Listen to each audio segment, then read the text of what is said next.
3, 2, 1. This is Chargers Unleashed podcast. Here are your hosts, Dan Wolfenstein and Jake Hefner.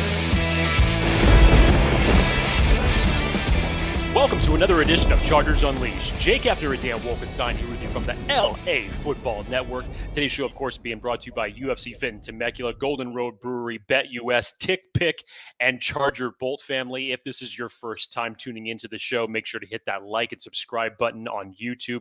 You can also follow us on Facebook, Twitter, and Instagram, Apple, iTunes, podcast, or, of course, Spotify, or wherever you choose to digest your weekly podcast. Dan Wolfenstein. Number one, it's been a minute, but it's been a while since we've done this. Number of reasons, of course, for the brief hiatus that we've had on here. Some personal issues, and Dan Wolfenstein went on a bachelor party trip to New Orleans, so he had every good excuse to not be doing this show. So if he looks a little drowsy, if he looks a little hungover, if he looks a little bit jet lagged, it's probably right. So... Ain't that the truth? My goodness. But Dan's toughing it out because we're stoked to be able to be doing this show today for obviously a multitude of reasons. But Dan, we're in the thick of draft season officially. 2021, book is shut. LA Rams win the Super Bowl. That's great. Good news. Get out of my face. I'm done with it. We're now in the heat of the offseason. We are just, just a week away from the combine, Dan. It's almost here. So we have a plethora of draft information to discuss amongst ourselves with our listeners. And of course, just as we did last year, we'll be breaking down each one of the positional groups for the upcoming 2022 NFL draft. And more so, and more importantly, as we did last year, Dan and I like to find the ones that are the best fits. And if you have been studying the draft this year and looking amongst the prospects, I think I'd have to follow along with what Daniel Jeremiah said best, is that out of this entire draft class, with the exception of maybe one or two positions, there is no consensus number one guy. And some might look at that as a good thing, obviously, you know, from just a standpoint of talent being very deep, which it is. But that just means that everybody's list and everybody's top guy is going to be different. My list and Dan's list are going to be completely opposite, as I'm sure that everybody else is on this one. But that's okay. That's what makes this banter exciting. And trust me, it's fluid. We haven't even hit the combine yet. We haven't even gone through the pro days yet. Obviously, free agency still has not happened yet, which is going to change a lot of the things that Dan and I are going to discuss. But this is why we like discussing this type of stuff. And we could think of none better position to start off with than the interior of the defensive line. It's no secret from the Chargers standpoint that their interior defensive line, their run defense as a whole, was horrible, was porous, was pathetic, whatever bad euphemism that you want to put out there in the universe. And the Chargers need help.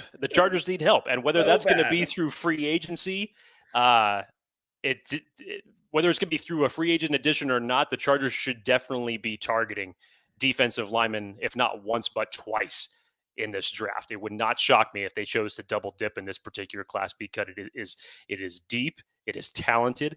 And one word that you're going to hear Dan and I talk about a lot when it comes to this draft class is versatile. A lot of these guys have a lot of versatility. And in this particular draft class, and more importantly, what the Chargers need is versatility along the defensive line. So Dan and I are going to break this down. And again, this is the top defensive prospects that we feel would be the best fit for the Chargers. Obviously, if you're talking about, you know, the top 10 or the top 20, however you want to rank them as far as your defensive line, it's going to look very different. But as far as just the overall fit, as far as what Brandon Staley should be looking for, overall fit for the Chargers, that's how we have broken this list down. So, Dan, without further ado, let's start it off. So Jake, I think this is going to be, you mentioned, I don't even know where to start with this. I'm like oozing with excitement. We finally get to talk about draft prospects. I feel like it's been 365. Because it has been a year since we've been able to do this. So what we're going to do, set the stage. Jake and I each have our top 10 list of, again, draft prospects for the Chargers, best fit for the Chargers, not just overall. This is for our team. We each have our own top 10 list. We're going to go through them. We'll see where we differ, where we're the same. And at the end, we'll go ahead and do a quick summary of our top 10 lists so you guys can kind of see those things as a whole. But to start this thing off, I think most Chargers fans would agree that Chargers need someone who's just mammoth, massive, stop the run, anchor on defense. They need that guy who can shore up the middle. They're not necessarily looking for someone who can like swim both inside, outside lanes as much as like right now. The most important thing is like we need someone in the middle to wreak havoc. Would you agree? Absolutely. Okay. So let's start off with the man, the myth, the legend. I think the guy that probably everybody we've heard clamorings for. No one other than Devonte Wyatt. Now, this might be a different name than you're thinking we were going to be starting off with, because I think a lot of people were going to be talking about Jordan Davis, the other Georgia guy. And there's a reason why, and Jake, I have Devonte Wyatt, as my DT1. Do you have him there for yourself? I do. So the reason I have him there for DT1 personally is because Jordan Davis brings a lot to the table. But what he does not bring is the versatility that I think the Chargers and more specifically Brandon Staley is looking for. Devonte Wyatt is, in my opinion, the strongest and most versatile defensive tackle in this class. Easily round one. He's always beating double teams, super physical, super athletic. His motor cannot be outmatched, constantly beating double teams. And it's not just stopping the run that I think is why I like Devonte Wyatt as my DT1. When we talk about Jordan Davis versus Devonte Wyatt, I think what separates them for me, Jake, is Jordan Davis is a behemoth, but he's only going to be playing 2 downs. Again, those are important downs. Devonte Wyatt could be there all 3 downs, no questions asked. And so I think you can get more out of him, and I think he's more versatile, specifically more versatile for Brandon Staley in this scheme. If you look at a Jordan Davis type, I don't see a Jordan Davis type player in any of the defenses that Brandon Staley has had in the past. And so again, we're talking about specifically for the Chargers. I have Devonte Wyatt as my DT1. Yeah, it was a good opening breakdown, and I like how you compared the differences here between Devonte Wyatt and Jordan Davis, obviously. We're going to get into that, obviously, when we talk about Jordan Davis in a second. But I think the biggest thing that you brought into that conversation is the 3-down ability of Devonte Wyatt. The dude just has a motor that does not stop. It's capable of playing the 1, the 3, or the 5 tech across the defensive line. 70 career pressures for Devonte Wyatt. 12 tackles for a loss, 4 sacks. This guy is just he's just the type of guy that you would want to be that type of anchor to your defensive lineman. That guy who's going to be, I guess if you will, just what the Chargers had in Linval Joseph as a leader. He's obviously going to step into that. But Linval Joseph to me was a little bit limited, better at stopping the run, didn't bring much to the table as it relates to being a pass rusher. Devonte Wyatt has that next level juice. I really like the way that he uses his length, his leverage, his hand usage to get pressure on the quarterback. Again, the motor does not stop. He's constantly playing through the whistle. Love the tape that I see on him. I think one of the biggest knocks, and maybe just, not so much a knock, but just one of the questionable things that people would relegate this to is he's going to be 24 years old by the time he enters the league. And I know that we've talked about, and we'll dive into this more once we get around to the offensive lineman, but there's even been discussion that people are knocking a certain offensive lineman down in this class because he's going to be entering the league at the exact same age of 24. So I know that some people are a little bit sour on this aspect, and just for perspective's sake, if you guys have been paying attention to Daniel Jeremiah's newest mock draft that he just released today, Dan, he put Devonte Wyatt at pick number 16 going to the Philadelphia Eagles right before Oof. The Los Angeles Chargers take him. So realistically, is Devonte Wyatt going to be there? It'll be close. It'll be close. I think I would side more on that he's going to be off the board by the time that the Chargers take him at 17. But I think if you were to, let's just say hypothetically, bring Justin Jones back out of your 3 free agent defensive linemen that you have in Linval Joseph, Justin Jones, Christian Covington. If you brought Justin Jones back and you paired him with Devonte Wyatt, I really like the pairing because then you have Justin Jones, who we know is probably your best run-stuffing defensive lineman. You put a guy like Devonte Wyatt like that right next to him, who obviously can hold his own in the run game, but also generate some interior pass rush, which is in turn going to help a lot with Joey Bosa and the guys on the outside. I think him falling to 17, even age aside, I would not be disappointed with this pick whatsoever. I think this would be great if the Chargers chose to go nose tackle at 17 and bring in a guy like Devonte Wyatt. Now, I think the part that is going to cause the most riff in Chargers community is the topic of Jordan Davis and when would be a good time to pick him. For some reason, there's a certain subset of Chargers fans who, and I get it, we'll talk about Jordan Davis in a second, but certain Chargers fans are Jordan Davis or bust at 17. And I'll put my neck out there. I'll say it. I don't want that. I do not want that. I do not think that is where you can get the most value, especially at this position. I think this is the deepest, maybe wide receiver, but I think this is the deepest class.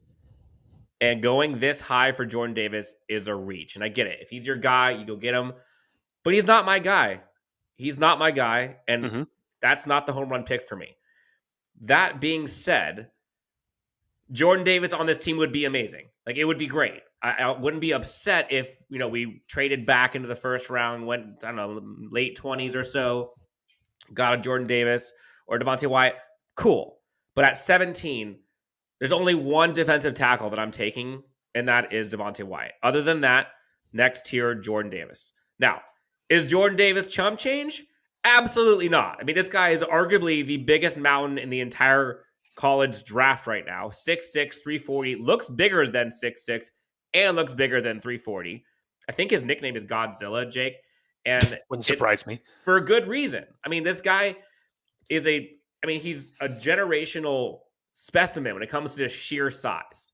Like, if you want someone who is just not going to move, think of like a bigger Jamal Williams. Think of someone that is going to be an anchor in the defensive line, constantly taking double teams, constantly bringing folks, setting the tone, not necessarily going to get in the quarterback, but pushing the center or whoever is double teaming them back a little bit. That's going to be Jordan Davis. Are you going to see him swinging around outside? No. Is he going to go sideline to sideline? No. Is he versatile in the sense of would it fit in the Chargers scheme? In my opinion, not as much as Devonte Wyatt. But if the flavor of defensive tackle that you want is just the guy that is the biggest bully in the building who will not be moved, the iceberg to the Titanic, that is Jordan Davis. It's funny what you were talking about. Is he the guy who can come off the edge and do all this and that? And obviously not. He's the guy who plays in the middle. But I was just thinking in my head when we're talking about overall size here for Jordan Davis, I would love just to see a rep where Jordan Davis goes up against Mekhi Becton and just to see two bulls of that size to go up against one another. I mean, it's like must be television. It's going to cause, a 5.6 on the Richter scale or something like that.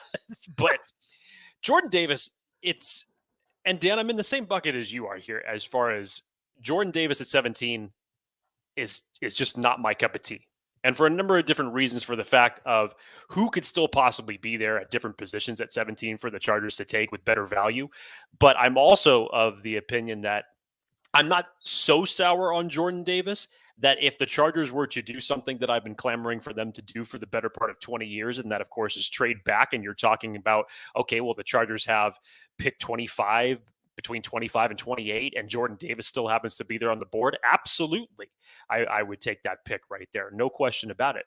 But Jordan Davis does the dirty work in the middle in order to make others succeed. see Devonte Wyatt. What these guys did as a pair was fantastic for Georgia. But what he offers in terms of pass rush is just not there. He is just a stout 2-down run defender. That's his bread and butter. Doesn't offer much just in terms of the pass rush. Can be a little behind off the snap as far as the dude's 6'6", 340. He's massive. Yes, which obviously we don't expect him to be some flash type of a guy hauling this type of size. But then I kind of go back to what Trevor Sikkema from PFF said to us just a couple weeks ago.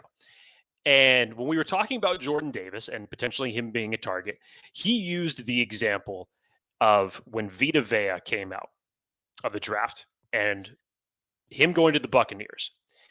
And his line was, Vita Vea didn't really become the Vita Vea that everybody thought he was going to become until the Tampa Bay Buccaneers put other pieces around him. Now, unfortunately, I think it is a very similar story here with Jordan Davis. The unfortunate part about that is, and maybe why Dan and I are souring on this, is because the Chargers don't have guys to put around Jordan Davis right now that are going to be that type of, if I'll take the double team, then you can go and do this, or you can go. They don't have him yet. If Justin Jones was more of a pass rush specialist in the middle as opposed to what he's good at in the run game, then I could see a better case here for Jordan Davis because you're going to free up more of that interior pressure. But to me, Jordan Davis is not going to solely fix your running concerns as it relates to this defense goes. And it may take time. You're going to need to continuously put other pieces around him. Now, who knows, Dan? We may come out of free agency and we may be talking about one or two guys here that were great free agent signings, and the Chargers may look to reinforce it again coming around. And with a pick like Jordan Davis, who knows? But we're not at that stage yet. We don't know if that is the case. As of today, if it's me at 17, am I taking Jordan Davis? The answer is no, but you give me that pick, but 8 or 10 picks later, yeah, I'll take it. And again, I do think that Jordan Davis could be the answer. Again, not at 17, but I think he could be the answer if we were to go in another direction, either before or after him or in free agency. For example, if you pair Jordan Davis with somebody that we have coming up in the show that has a little more versatility than him, that can be a little more pressure versatility, plus, then I can see it working. But I think the reason why I have him behind Wyatt is I think Wyatt is immediately 3 down, starting interior defensive line, set it, forget it, you're good to go. Jordan Davis, there's still a down you got to wait on. Now, is there value there? Absolutely. But I think you get the most out of this pick with the aforementioned Devonte Wyatt. All right, Jake, I think we're going to go on to your guy, I believe. And this is someone that I think was super high on the radar for you. Someone who is just, when you get him going, it's hard to stop. Talk about Phil Mathis. Darius Mathis. Well, technically, Dan, this is one of my guys. This is not the guy, but it's one of my guys. Okay, so I have him as my defensive line 3. You got him as 3. I believe if I'm looking at my list correctly, I have him at 4, if I'm correct. Yep. Okay. So flip a coin. I really still like Darius Mathis in this class. I should say this is the guy that you've liked for the longest time. That's what I probably should say. I've really liked what I've seen from Darius Mathis for a while now, and I think just his combination of his size, his speed, his motor, uses his length extremely well. Powerful hands. Watch the tape against Texas A&M. That's if you really want to see the full package of what it is that he brings to the table, go to his Texas A&M game and watch that tape. I really like his body movement, his lateral agility, being able to it's not just a straight move for him. He can toss guys aside. He can come from different angles, and probably nobody helped their case more during the Senior Bowl week. There's a couple guys. One of the guys we're going to talk about in a second, there's 3 guys who really helped to elevate their stock as it relates to the Senior Bowl in this class. But Darius Mathis was definitely one of them. And I hate to bring this name up, but Dan, you're going to hear me say this name 3 times throughout this show. and that's Cade Mays, who is the offensive lineman from Tennessee. Cade Mays, the reason I'm bringing up Cade Mays is that Cade Mays did not have the best day going up against Phidarian Mathis in the drills. And every time that I say Cade Mays in this podcast, that's the reason why, because he did not fare well against these certain guys here. But talk about just a jump for Phidarian Mathis, because he was originally projected, Dan, as an early day 3 pick. And obviously what he did at Alabama and then come along toward the end of the season, I think he solidified himself in that round 2 conversation, no question about it. But I think as a guy who's just versatile, can either play the 4-3 or the 3-4 scheme, you could put him at the 5 tech spot. I just really like his length, his motor, his combination of how he puts it all together as far as being that versatile type defensive lineman. I think Brandon Staley would love this coming around in the second round. And if he's available there, I think this would be a great selection for them. I mean, you can't go wrong with Phil Mathis. I mean, this guy is a mountain of a man too. 6'4", 312 pounds. For how big he is, I think he has one of the best first steps in this entire class. I love his hands, thick frame. I think he's a team leader by far. You talk about versatility, Jake. He can play both the nose as well as defensive end, which when you think about those guys that Brandon Staley has had on defense in the past in the interior, they kind of slide across the line. This is one of those guys that can do that, where he can get pressure on the quarterback and stop the run. You mentioned it. His motor is relentless. I think he's one of the more powerful guys in this draft.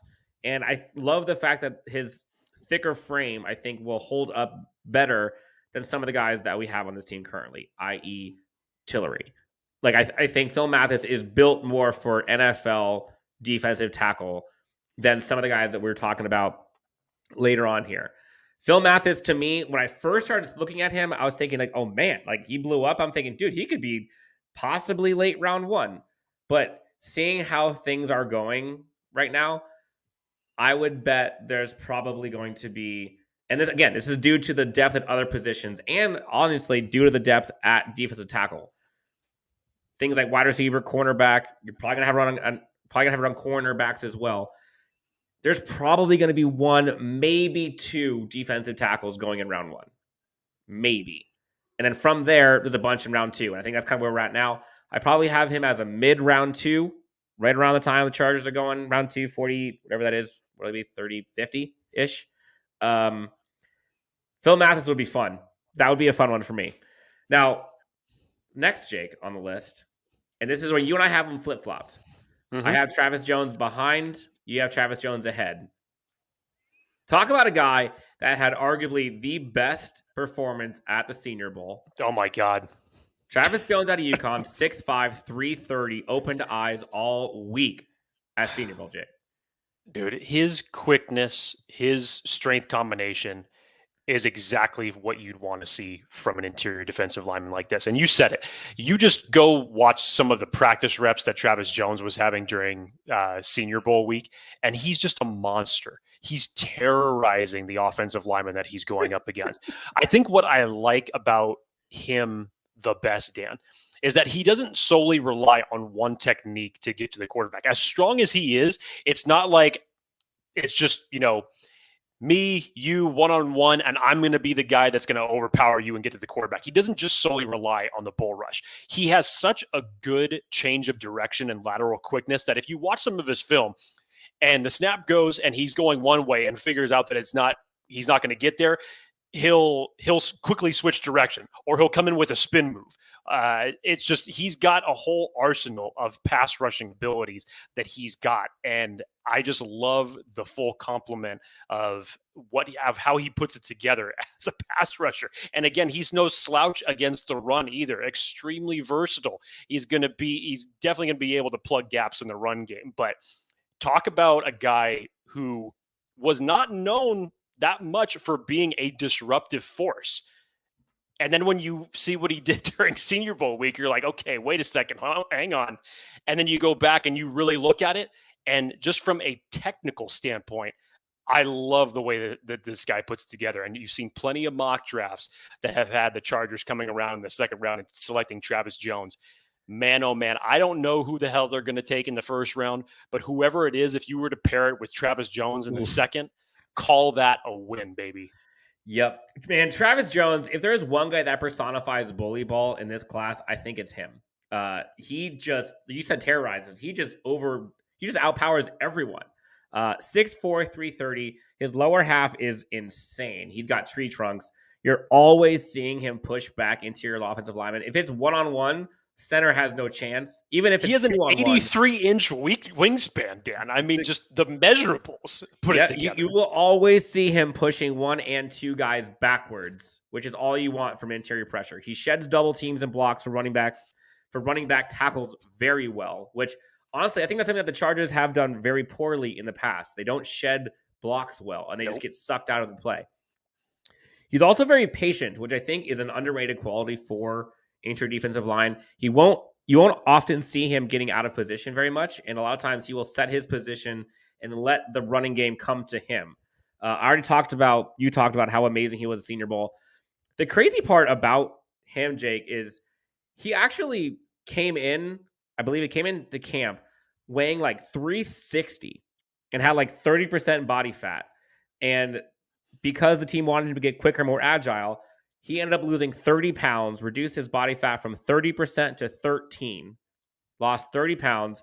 And now this dude is absolutely jacked. Fat percentage just 13%, super strong processor.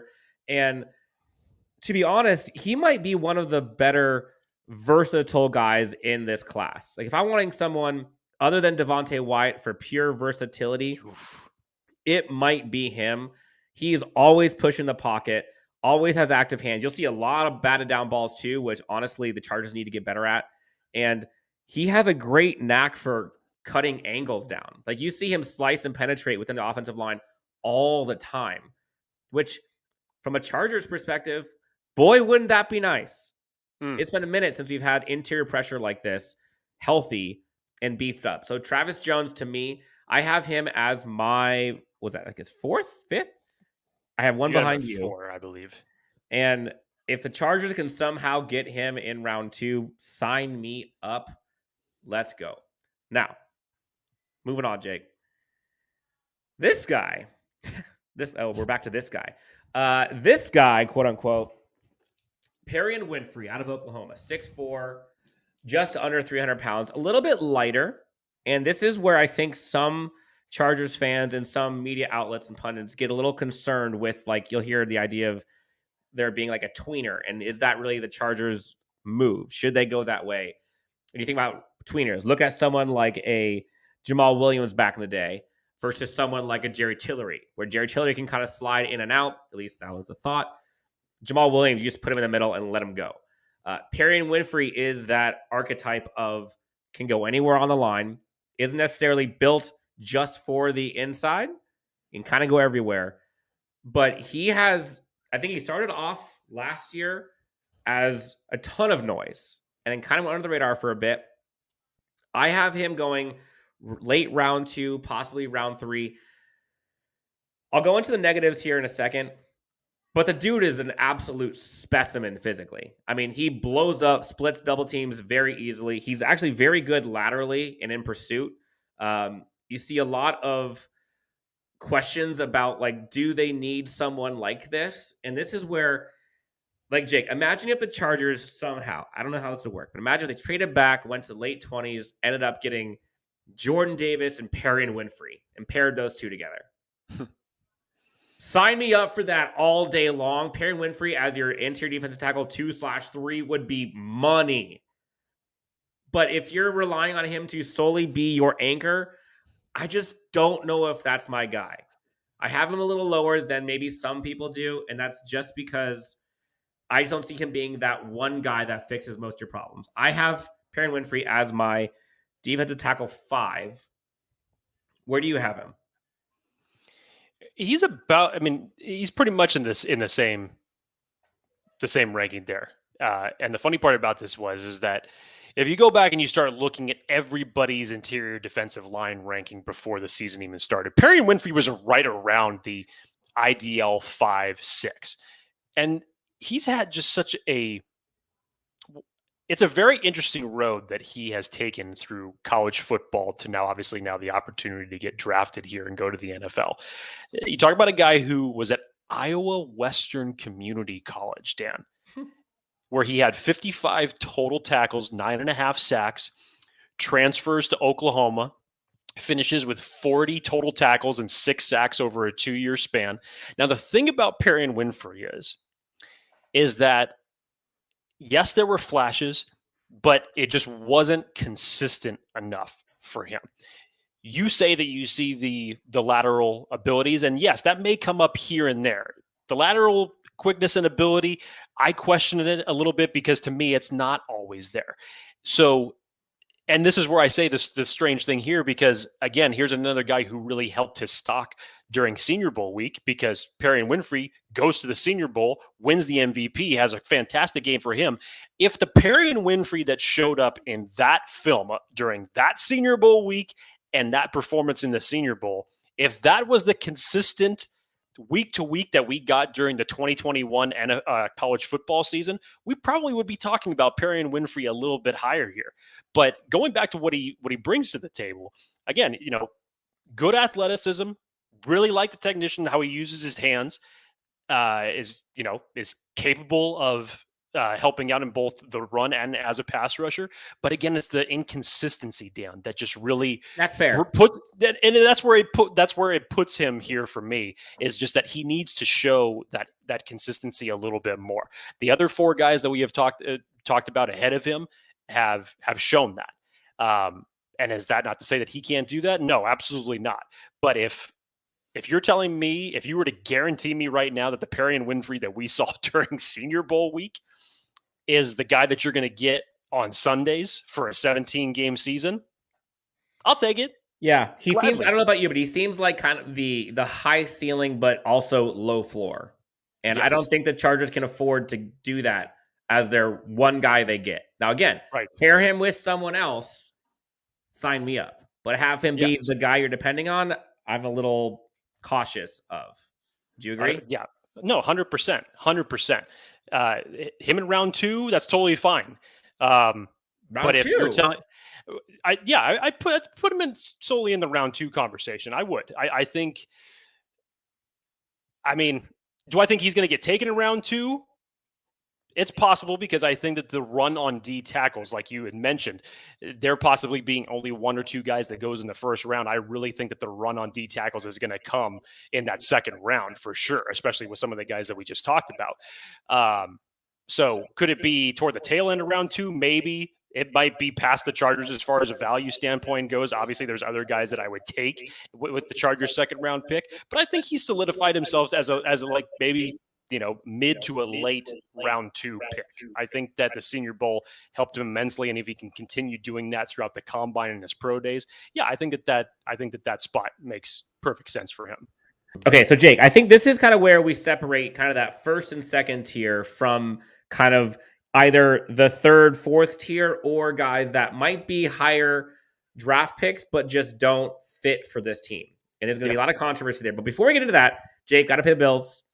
Gotta pay the bills. We are excited to announce that we have partnered with a number of different sportsbooks to give you the best options for all of your sports betting needs. Even though the Super Bowl is over for our California listeners, BetUS.com is the perfect place to bet on your favorite sporting event. If you live in a betting state, then be sure to check out our deals with DraftKings, FanDuel, or BetMGM.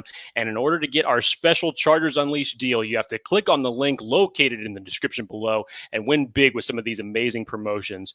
Wow, that didn't take a lot, Dan. Holy crap. You made it. We pay the bills. We get to talk about fun stuff again. As we said before, there is like a certain tier or 2 that we talked about before the ad read. And there's kind of this next tier afterwards. Either guys that are not quite as promising as the ones prior, or just might not be the best fit. So, Jake, who's the next guy? So I got Neal Farrell out of LSU, and I really like the tape that I see from Neal Farrell. Very disruptive as far as what he brings to the table as a defensive lineman. He makes it hard on other people, on offensive linemen to block, essentially. Neal Farrell is another casualty name for the one and only Cade Mays, the aforementioned Cade Mays that we were talking about earlier on. go and find the tape. Unfortunately, Cade Mays also had some bad reps against Neal Farrell during Senior Bowl week. But I just love his combination of what he brings to the table with his pass rush abilities, his strength, his length, his quickness. He puts it all together, and it's consistent for him. And again, consistency, as if you've been listening to this show long enough, you know why that's important to me. But he can flash a lot as far as just blowing right through the gap, as far as if it's coming into the 2-gap scenario and stopping the run. I really like what he brings to the table there. He's got stack and shed power. Just a lot of disruption and hand movement. I get it. He's not the quintessential type of guy to just say, I'm going to use one move on you to get past you. I'm going to come at you at a variety of different angles. So again, versatile type of guy, has a multiple skill set to his pass rushing arsenal. And I give him that fringe day. I mean, he kind of came into me as like a fringe day 2, day 3 prospect. I think it wouldn't shock me, Dan, if he's taken toward the end of round 3. I know, as you said, the swirl yeah. And there's a reasoning for this. And I couple that with the reason that day 2 is definitely going to be a run on defensive tackles here. There may not be as many as what people are thinking, as far as,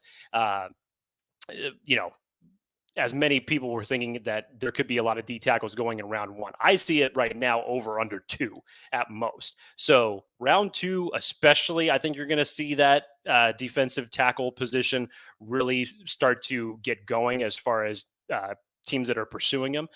And same thing with round 3. And I think just from that supply demand standpoint, if you couple that with a good combine and a good pro day for Neal Farrell, especially after what he did during Senior Bowl week, yeah, I could see that there'd be an argument that he goes as high as maybe the tail end of round 3. But initial look at him, I would say he's that fringe day 2, day 3 prospect. Interesting. Okay, so you have him as your number 7 guy, which if folks are paying attention, there's a guy that we've skipped, which we're going to be talking about here in a bit. But you have him as your number 7. I have him as my number 10 guy. And not because he is not a good run defender, but because, in my opinion, I mean, I will agree with everything that you said. But in my opinion, I think that he is going to be almost always a run defender. I don't see him being used on third down often unless it's short yardage. And I also think that there are more flaws to his game than most of the other guys on the list so far. And for me, particularly, I think he's not the greatest with leverage. For 6'4", 330 plus, he plays a little high. Yeah, he plays too tall. He plays too tall, and sometimes he lacks positioning because of that. It'll just get kind of washed out. I don't think he's a pass rusher at all. I also think that he kind of has. He's a little heavy in areas you don't want to be heavy in, and he's thin in areas you don't want to be. His midsection is a lot heavier than you'd like to see his legs or his upper body. I like him. He's a top 10 guy for me. I don't have him as high as you. And the biggest reason is because I just don't see him being that anchor on the inside. And quite frankly, for someone who's mostly a run defender, there are guys I have on this list we'll be talking about that are better than him. Let me ask you this. And obviously this is different just from a standpoint of skill set, size, and everything like that. Obviously, there's no question who's ranked higher between Jordan Davis and Neal Farrell here. But if you're telling me as far as the overall skill set about which guys has more, does Neal Farrell bring more to the table than he does than Jordan Davis here? No, I don't think so. I think Neal Farrell is I hate when people use this term, like a poor man's Jordan Davis. Okay. I think they're kind of the same archetype, but Jordan Davis is plus in a lot of the things that Neal Farrell is, in my opinion. And you don't think that he's that good of a run defender? Because that's where I see him. I do. No, I don't think he's as good of. If I've said this, I apologize. I don't think he's as good of a pass defender. Okay. Run defender, that's what he's good at. But I don't think he definitely flashes. I think that he has more of the elements to grow into that pass rusher because of his quickness and his lateral agility, which he does possess because I think he's very athletic. But yeah, he makes it tough on other guys in the run game. That's no question about it. but I think obviously, yeah, he needs to do a little bit more to develop. But I think that he could put that entire skill set together as far as being more of a complete defensive lineman in both run and could develop into that pass rushing specialist that you like to have. Definitely not a guy who you'd say is a 3-down player, and that's obviously not what this second tier is for, obviously. But yeah, I think that he's a good developmental prospect. Probably starts off as a rotational defensive lineman piece. Let's just say hypothetically, if this is the Chargers drafting him here, if the Chargers were to double dip on defensive linemen, and you said, okay, they either spent their first or their second round pick on any of the guys that we have just spent the last several minutes talking about, if Neal Farr was the second guy taken, I wouldn't be displeased as that. This could be your quintessential Christian Covington replacement if Christian Covington ends up walking. But as a good rotational defensive lineman piece, I would love to see Neal Farrell in this defense. Yeah, and I think my only other negative that I would say is in terms of rotational piece, again, I only see him as a run defending rotational piece. And there are some other guys I see as having more versatility than him, which is why I have him ranked lower than you. Again, still a top 10 guy. Totally fine. Yep. All right, Jake. Moving on. We are now on to, I think, one of the guys that both of us have grown very fond of. Love this man. And someone who I think is the polar opposite in terms of how he carries his weight. Marquan McCall out of Kentucky. He's like the Jordan Davis type where you just will not move him. 6'3", 350. He looks bigger than he weighs. When you see him, you think he weighs more than 350 and you think he is taller than 6'3". Marquan McCall is one of my darlings in this draft. And I honestly think it's because he plays so much bigger than he is. And when you watch him play, he is constantly pushing people back. Double teams, triple teams, doesn't really matter. And it looks easy to him. He would be like the prototypical Jamal Williams type interior defensive line / nose tackle, set him down on the anchor, and you don't have to worry about him moving at all. I really like him. If we're talking about guys that are pure run defenders and anchors, he's up there on my list. He is one of my favorites in this class, and it's because of his thick frame. I think he's durable, and you cannot move him. And you don't have to pick him in round 2 like you would, or maybe round 1, like a Jordan Davis. I know Jordan Davis is a better version of him, but the drop-off isn't that astronomical, where if you paired McCall with someone who is a little bit more versatile, you're good to go. You get him, Akeem Hicks, and Justin Jones, sign me up in a heartbeat. Give me your ceiling on Marquan McCall. How high do you think he could potentially go in this draft? I probably would pick him earlier than most. I see him as like a round 3 guy. Is this like are you calling your shot? This is like your diamond in the rough type. Oof. I have a couple other guys that are more diamond than he is, but he is one of my guys that I think he's going to be a steal for whichever team gets him. So I don't think enough eyes have been on him. I think you'll see more as the weeks and days come through. When you start seeing things like pro days, start watching stuff for the combine, he's going to blow stuff up. I guarantee. He's one of the strongest guys. I have him as my number 9 guy.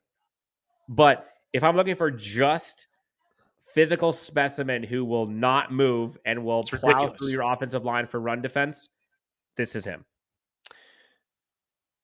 I love the tape of Marquan McCall, and he is the one that has the nickname Bully Ball.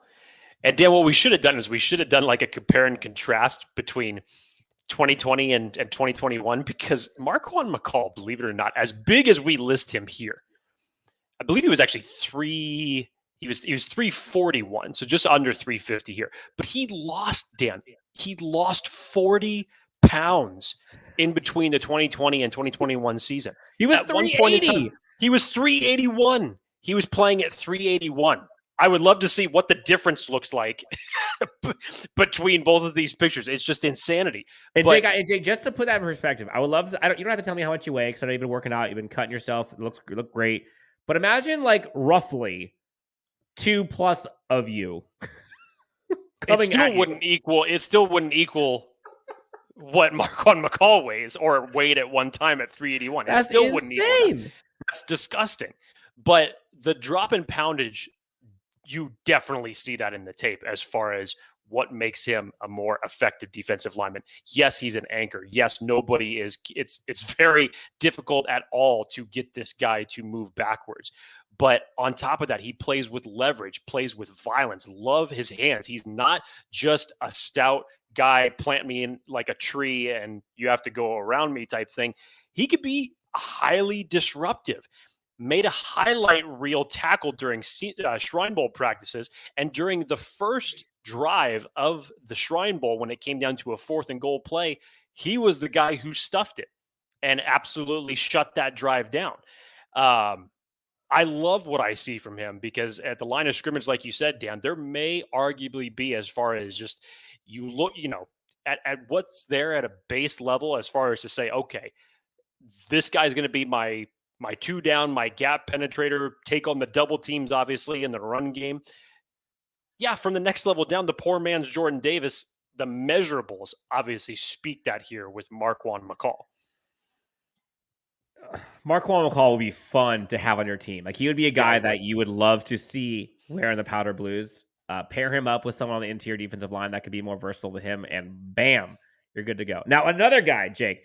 This is he's a little bit undersized, which I think this is kind of like you get shades of Jerry Tillery in this a bit.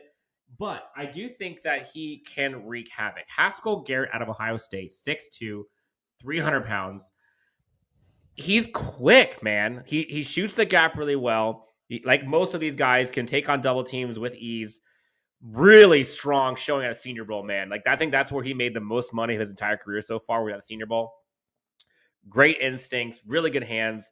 His first step is among the best of these guys on this list. I think his best quality is his quickness and his ability to shoot the gap. Haskel Garrett, I think, is a day 3 guy for me. But I like him. Like, he's one of those guys where if you try to take a flyer on someone, you're not relying on him to be the guy that's going to be your surefire replacement or solution for your run defense. But as a piece for your depth, I like Haskel Garrett. Mm-hmm.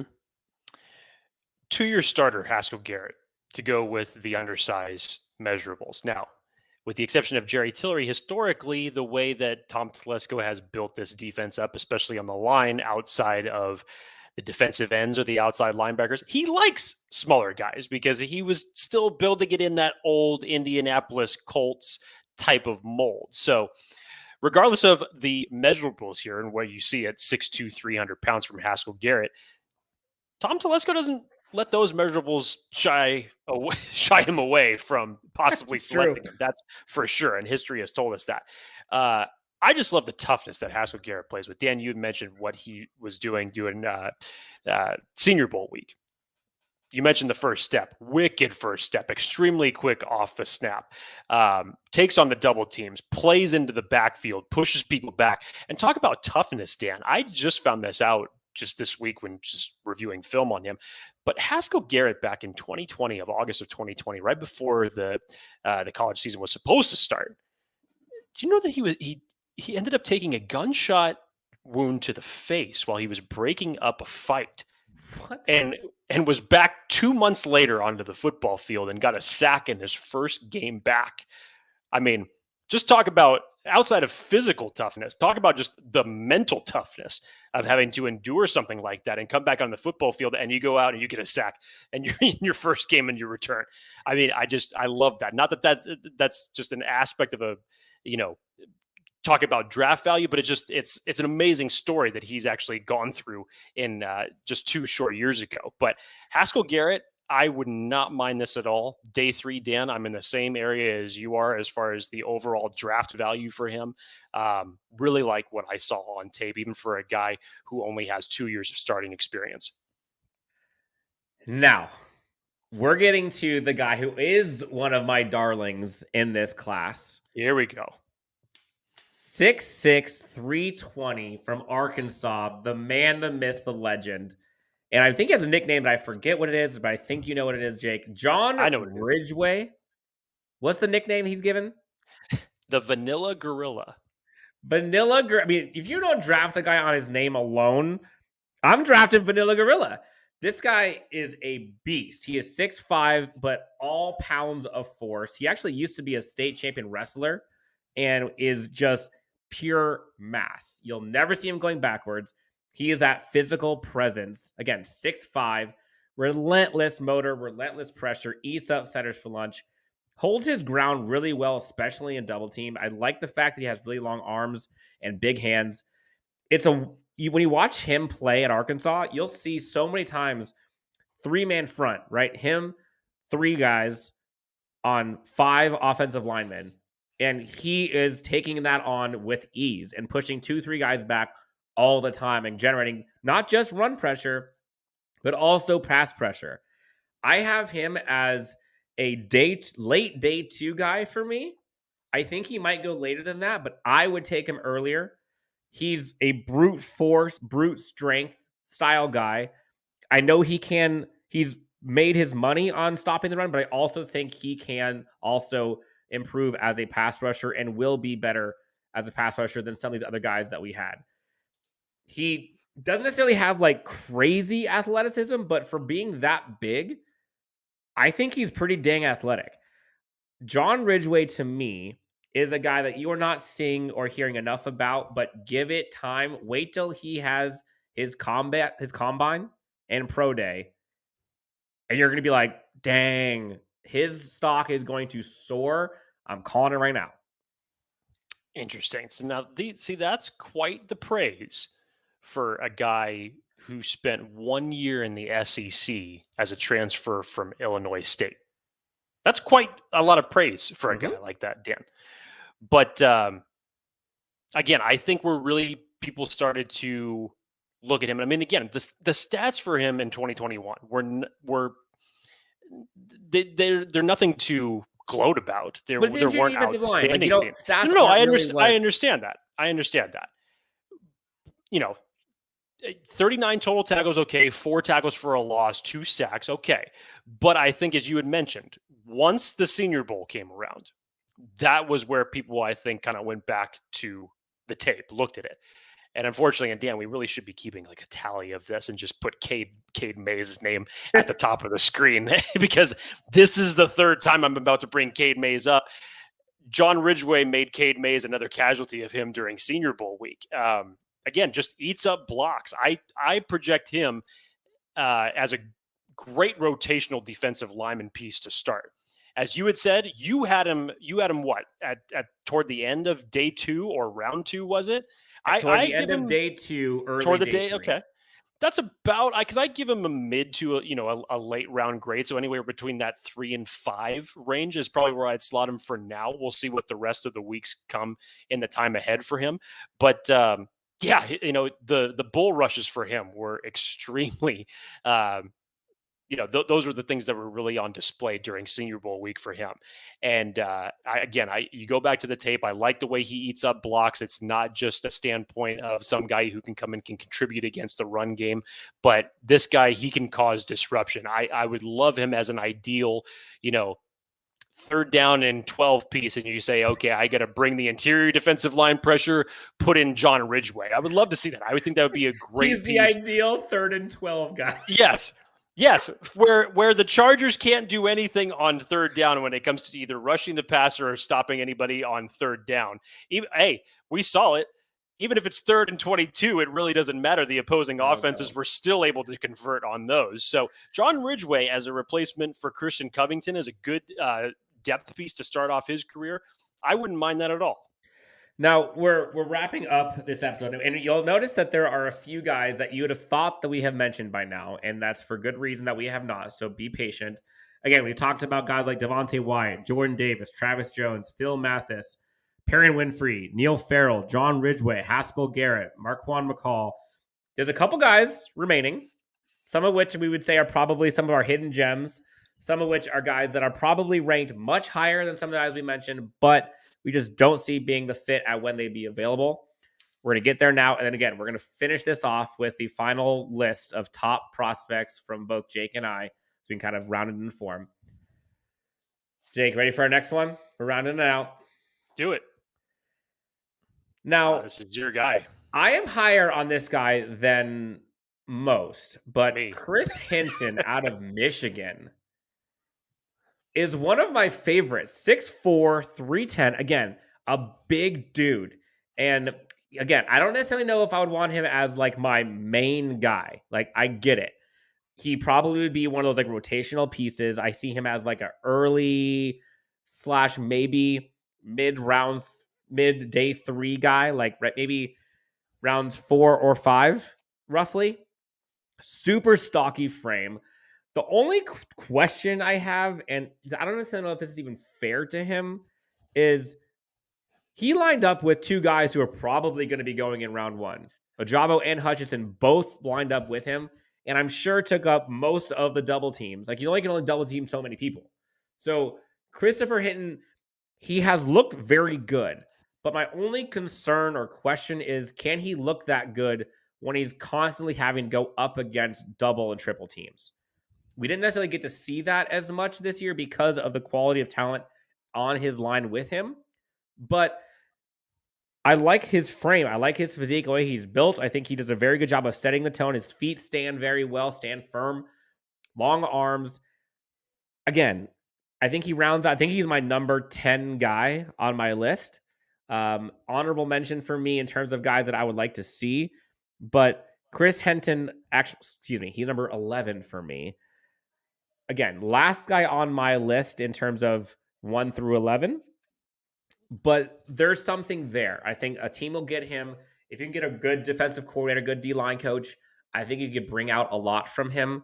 Chris Hinton is one of the guys that I would probably take a flyer on late round 4 or 5. Again, I'm not relying on Chris Hinton to be the guy that fixes my run defense by himself. It's just not going to happen. But as a depth piece, sign me up. I like it, Dan. Very well said. Again, this is your guy, not mine. But very well you're like, I'll just let it be radio silence because I don't want to say anything about him. That's what I should have done. I should have just kept my mouth shut. But now, Jake, okay, real talk. We've gotten to the point where there is, I think, a few guys left here. And this one, you're probably wondering, why the hell has it taken this long to mention Demarvin Leal from Texas A&M? And quite honestly, Jake, you and I almost didn't even talk about him in this episode. Last minute, we decided, we can't not have him on this list. And Jake, you and I kind of went back and forth with if he should be here. And the reason why we decided he should is because at the end of the day, is he a top 10 defensive tackle that the Chargers could get? Sure. But when he's going to get picked, there's no way that I would take him over some of the other guys that we mentioned. And so, for example, for me, I have him ranked below Perrion Winfrey, below Travis Jones, below Phil Mathis, below Devonte Wyatt, below Jordan Davis. And he's probably going to go before half of those guys. Not on my big board, but the reason why he's going to go that high is because he does bring a lot to the table. He brings probably more versatility, I would say, than most in this class, but not enough versatility to where he's going to be that guy for this Chargers scheme specifically. And you think about, okay, how could Jake and Dan not have Demarvin Leal on their top interior defensive line list for any team? I get it. So for me, I have him on there as my number 6 guy, but I think there is 5.5% chance the Chargers go for Demarvin Leal, because when the Chargers, in my opinion, would get him, he'd already been taken a round or 2 prior. I just don't see the stock for him that high in the Chargers camp, but I can see him doing well in the NFL, but I don't see him fixing the issues the Chargers have. The Chargers need someone who can run, stop, who can fill the gaps. That's not what Demarvin Leal's bread and butter is. It's just not.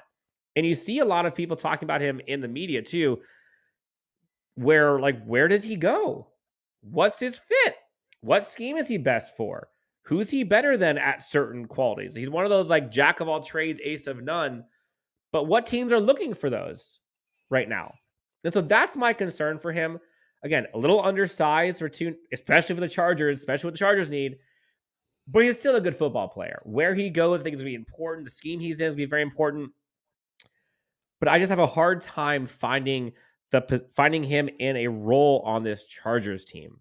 And when we started this thing off from the jump, Jake, top prospects for the Chargers, he's there, but there's no way the Chargers are going to pick him as high as they would need to. So for that reason, we're talking about him, but like, is there really a chance? I don't know. Very interesting road for Demarvin Leal at this point. From prior to the start of the 2021 college season, he was the consensus #1 interior defensive lineman coming into this season. And since then, I mean, this was a guy, again, who even was gaining buzz as a top 10 pick. Insane. For as good as he was coming to this. And now you're seeing him in mock drafts that have him falling as far as 51 overall. And I think the thing, and you touched on a lot of it there, Dan, but yes, is he athletic? Is he versatile? Yes, he has those aspects. Obviously, there was a reason why he gained so much notoriety. But I think he obviously did not have the greatest 2021 season that everybody expected him to have. And a lot of the things at the next level that would be considered red flags started showing up. Obviously, he doesn't. I don't think that he has. And this is one of the reasons why Dan mentions, like, where do you place him? Do you keep him at interior defensive line because he's undersized? I personally don't think so, because the strength that he shows, that vastly needs to improve at the next level. Strength at the line of scrimmage for him has got to improve. Or what system do you put him in? Do you keep him inside? Do you make him a tweener? Do you send him off the edge in certain systems in a 3-4? I mean, what really is going to benefit Demarvin Leal and the teams that draft him to really get the best of his athletic ability? And as you said, Dan, it's just like round 2 comes around, and if you're telling me, am I taking Demarvin Leal or Travis Jones? I mean, that's laughable at this point. There's no question I'm taking Travis Jones. I'm taking Darius Mathis before I'm taking Demarvin Leal. I have it on the fringe. If I'm right, Dan, you have the list in front of you. I think I had Demarvin Leal as my number 5 correct overall interior defensive lineman. I'll tell you what, it's on that fringe now, even still talking about it right now. But he can go from 5 to 8 in a hurry. It's crazy the arc that he has gone through in just one single season of college football. So you look at him as far as the next level goes, and you really just say, where is it that this guy is going to benefit the team that drafts him the most? Is it going to be on the interior? Can he build up his strength that much? Are teams going to be patient with his type of production? Or are you going to get a team that's going to come out of left field and say, you know what? We got you. We're going to put you at defensive end outside, or we're going to put you as, a pass rushing specialist in a 3-4 and have you come off in that type of a system. Yeah. And again, like, I think sometimes it's a blessing, sometimes it's a curse, but jack of all trades, ace of none. I think he is above average to good in a lot of things, but in the NFL draft, you got to be great at something. And I just don't know what that is. And a quote that I had seen, Jake, that I think is pretty telling from an NFC scout said, the tape didn't match the hype he had going into the season. You never really feel him on tape like you should for a top player. And if that's not telling of what you want out of someone like him for the hype he had going into the season, to, if you watch him, there really isn't anything that flashes. And that's really scary for someone that you're trying to, like, rely on as your anchor. And I just don't see it as him. Again, would be a good piece to have in a defense. He makes defenses better. Sure. But I don't think you can rely on just him to do it. So, hell, pair him with a Jordan Davis? Love it. Sounds good. But is that going to happen? Probably not, if we're just being honest. So, there's our quick spiel on Demarvin Leal. All right, Jake. So that is our end of the list in terms of who we each have as our top 10 guys. I think in total we have about 12 or 13 guys here. So without further ado, let's go ahead and kind of showcase what our top 10 list is for both of us. Again, Jake's on the left. I am on the right. Jake, you've got Devonte Wyatt 1, Jordan Davis 2, Travis Jones 3, Phil Mathis 4, Demarvin Leal at 5, which I know is crazy, but we talked about it already. Perrion Winfrey, number 6, Neal Farrell, number 7, John Ridgeway, number 8, Haskel Garrett, number 9, and Marquan McCall, number 10. As for myself, I think for the most part, we have everything similar in terms of the guys we have. Only thing different is where we have them put. Devonte Wyatt, Jordan Davis, still the same for me as number 1 and 2. We have Phil Mathis and Travis Jones flip-flopped at 3 and 4. I have them at 3 for Phil Mathis. Perrion Winfrey, I have above Demarvin Leal at number 5 for me, then Demarvin Leal at 6. John Ridgeway, I have higher than you at number 7. Haskel Garrett, Marquan McCall, and Neal Farrell at number 10. So before we get into kind of a quick honorable mentions conversation, we'll give a couple shout outs to some guys that we are impressed with that did not quite make the list. Jake, looking at your list, looking at mine, there's a lot of similarities, some differences, but question for you, a question for I think for everyone here listening, watching. Of all the guys here, who do you see as ones who could potentially provide the most value for when they are picked? Again, most value for when they are picked, i.e., which guy do you think is maybe a sleeper? Which guy do you think is going to be someone that could break the bank that people aren't necessarily high on? Highest value picks of these 10, go. You know what's crazy is, as you mentioned, we haven't started talking about the honorable mentions or the sleeper guys here yet, and we will in just a moment because there's other guys that we have to watch tape on. Again, this list as it stands right now is fluid. We have to go through the combine, the pro days, and come April 28th, these lists are probably going to change dramatically. I would assume so. But God, even just going back through everything we were just talking about, there's a case to be made for a number of these different guys for as far as who the value is. I mean, John Ridgeway jumps out to me as a guy who could be really nice value. Marquan McCall, for everything that we were saying as far as being the Jordan Davis light, or not necessarily light, but which is crazy. The poor man's Jordan Davis, if you understand what I mean. But honestly, Dan, I would really have to say Travis Jones may end up being the best value here. Travis just with Jones. with everything that he brings to the table as a pass rusher that could benefit the Chargers in a multitude of different ways, not just one. Obviously, Jordan Davis, we know what he's bringing to the table. Devonte Wyatt, we know what he's bringing to the table. But I believe it was Matt Miller who said it. I was reading it on Twitter that said, he understands all the hype for Jordan Davis, but at the same time, if your team doesn't grab Jordan Davis, not only will Travis Jones be a nice consolation prize in the second round, but he may end up being the better prospect of the two. And again, it's just from the standpoint of Travis Jones comes with multiple tools in his arsenal. Again, very violent player, able to pass rush, good against the run, just really impressed me when I watched the tape on him and kind of just went back and watched everything, especially the week that he had at Senior Bowl practices. It was just phenomenal for him. So you couple that with having to, blowing the testing away at the combine and then having a good pro day. And then as everybody says, don't watch that. Don't look at that. Just go back and watch the tape. If the Chargers were able to land Travis Jones in the second round, that would be a home run. Like I said it at the beginning of the show.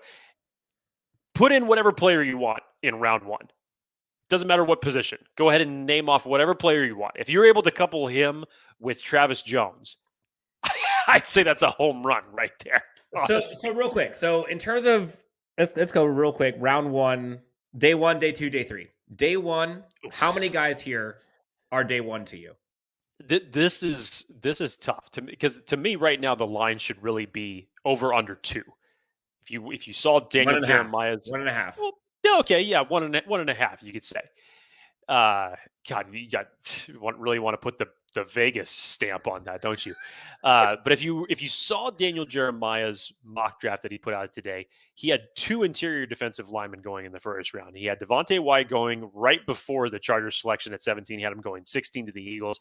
And then he had the Detroit Lions selecting at 32, taking Jordan Davis off the board. Jordan Davis on the last pick of the first round. Yeah. So round 2 is going to be the big day where the interior defensive line, I think, are going to go off the board. Now, this is what's going to make this tough, because guys that you would have had a 3rd round grade on, simply because of supply and demand, may end up going higher in round 2. And that will cascade throughout the remaining rounds of the draft. So, yeah, I think no question you put Devonte Wyatt, Jordan Davis as round 1s. No doubt about it. I wouldn't be surprised if Jordan Davis goes after Travis Jones. I would not be shocked at all. Standing here today, I will say that. I know that the value for Jordan Davis has gone down over the last several weeks. If Travis Jones has a phenomenal combine, which I hope for his sake that he does, but at the same time, I hope he absolutely test horribly so that he can still be there when the Chargers select in round 2. But at the same time, no, that's a great point, Dan, because there would definitely be a case to be made that Travis Jones could elevate his stock dramatically. And when you just see from that mock draft alone that Daniel Jeremiah has Jordan Davis going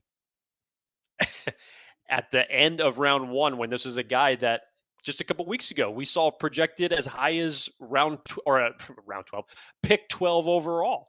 I mean, he had that window between pick 12 and pick 17 that could be the sweet spot for him. And over the last several weeks, you've seen his value kind of sour a little bit toward the end of the first round. So again, today, as it stands, I'd say Devonte Wyatt, Jordan Davis have that first round grade on them. Travis Jones, Darius Mathis, Demarvin Leal, Perrion Winfrey, I'd say that those guys are solidified in round 2. And I'm not saying this is in terms of the value of just the value as far as where you think that they would be projected. I'm simply saying this because there's going to be a run on defensive tackles in round 2, and simple supply and demand for those that didn't pursue a D tackle in the first round are going to want to do it in round 2. I will say, I think that the thing that always kind of irks me a bit is, looking at Devonte Wyatt, we both talk about as our DT1, more or less. And then you go into value. And I think I would probably be more excited and more over the moon if we drafted Haskel Garrett, John Ridgeway, Marquan McCall in late round 3, round 4. I'm ecstatic about that. I think that's way more value than Phil Mathis in the second round. Phil Mathis in the second round, as much as that's probably where he should go, there are other needs that this team has that are really, really important, i.e., get yourself a cornerback in round 1 or 2. Get yourself offensive line help in round 1 or 2. Get yourself edge rushing help in round 1 or 2. There's a ton of guys you can get later. I think for value, McCall, Garrett, Ridgeway, that's my sweet spot. If we can get one or even 2 of those guys, I'm floored. Okay, Jake, last chance. Honorable mention. So we talked about a bunch of guys. I think I looked at 24, guys on my list for defensive tackles. I think you looked at around 20-ish. Yeah, and I still have work to do. So who are the guys that are outside of the top 10, but that you could easily see either at that 10.5 or maybe creep into the top 10 before all is said and done come draft day? Yeah, so I really like, I need to, again, watch a little bit more film on him, but Thomas Booker out of Stanford, really like him as an interior defensive lineman. Had a nice showing at the Senior Bowl. I think he would be perfect for the 3-tech spot in the Chargers defensive scheme. Again, versatile guy, should be able to plug into a 4-3 defense in the NFL in the next level very well. Bull rush, power, keeps low. I think he's got a lot of the intangibles you like to see. I still need to do a little bit more work on him, but I like what I've watched from him so far. And now, Dan, you're going to have to help me on these next 2, because if anybody has been watching this show long enough from me knows that I am absolutely horrible when it comes to correctly pronouncing players' names. It's hilarious. Must watch, much listen, radio/television. No, please, no, Jake, it's not. Start off. No, it's not. So again, if this is a butchering, I apologize. So Otito Ogbonnia, I believe is how you correctly pronounce it, from UCLA, right. 6'4", 330 pounds, flashed great power at the Senior Bowl. If you were paying attention to him, he actually had a rep where he gave a pancake block to the offensive lineman by literally pushing him the entire width of the end zone and finished the pancake at the back of the end zone. I mean, just overpowered the offensive lineman. But I like the leverage that he plays with. He stays low, takes on double teams. With that type of big frame at 6'4", 330, I think he uses his length extremely well. I have him as a guy who could possibly move up draft boards as a sleeper right now. And then, okay, Jake. So one guy I have on my honorable mentions, we talked about a bit off the top, but Christopher Hinton out of Michigan. I think he's someone that could easily run up the draft boards. Another one that I really like, you're not hearing many people talk about him, out of Penn State, PJ Mustipher, I believe, 6'4", 336. Really like him.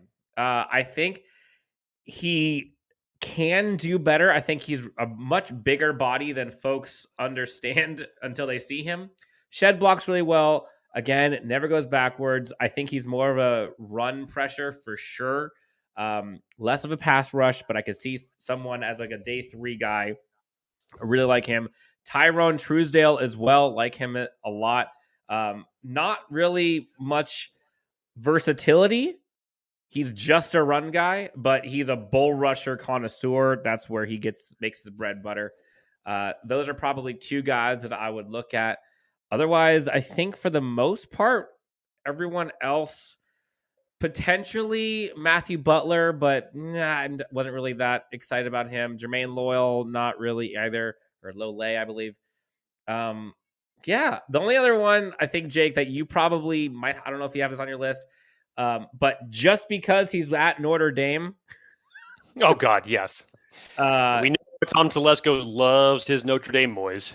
Yep, I don't necessarily like him. I think he's a little bit too small. Too much of a tweener for me, but Tagovailoa-Amosa, I believe his first name. I think that's how you say his last name. Myron. That's his first name. Yep, Myron Tagovailoa-Amosa. Whew. Try saying that 5 times fast. Anything we missed? So, again, for me, this guy, I guess, would be kind of more of a tweener because he's got enough versatility that you could put along the defensive line. He's big enough to create penetration on the end side, but he's also great coming off of the edge. Again, this is a guy who I think that you can use all over the field, whether it's at the 5 technique or, as I mentioned, coming off the edge. But again, this is me stuttering because I can't even figure out how to pronounce the first syllable of his first name. But bear with me, Dan, because this is going to be a butchered job of mass proportions.